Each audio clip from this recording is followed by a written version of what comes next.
nous sommes avec quelqu'un que l'on ne présente plus, que j'ai le plaisir et l'honneur de rencontrer, qui m'a fait l'honneur aussi de m'accueillir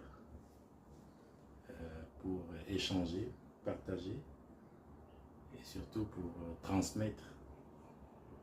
Et j'avais quelques questions à poser concernant la démarche musicale de Pierre Kava Kenenge, en partant du principe justement de l'orientation reçue au conservatoire, au petit conservatoire, à savoir l'orientation de chanter dans sa langue, mais on voit que Pierre Kava Kenenge a quand même fait les deux, donc chanter en français et aussi bien dans sa langue.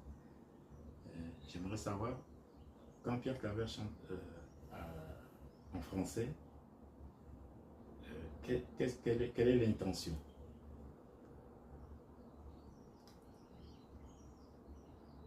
L'intention? Oui. Vous savez, tout homme vit avec l'histoire de son pays.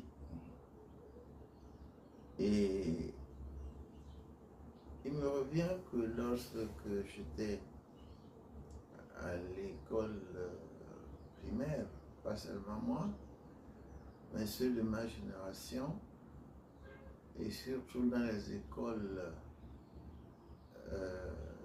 missionnaires,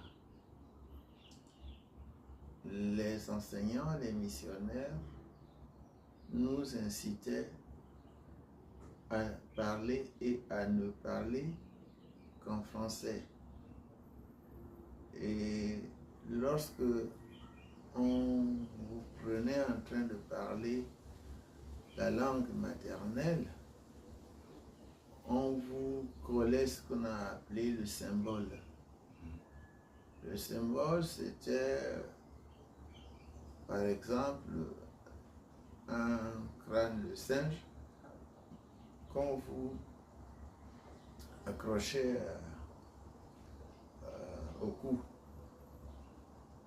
Évidemment, c'est un choc pour le jeune que d'avoir ce symbole sur son cou, et ça l'incitait à ne pas mériter du symbole et donc de parler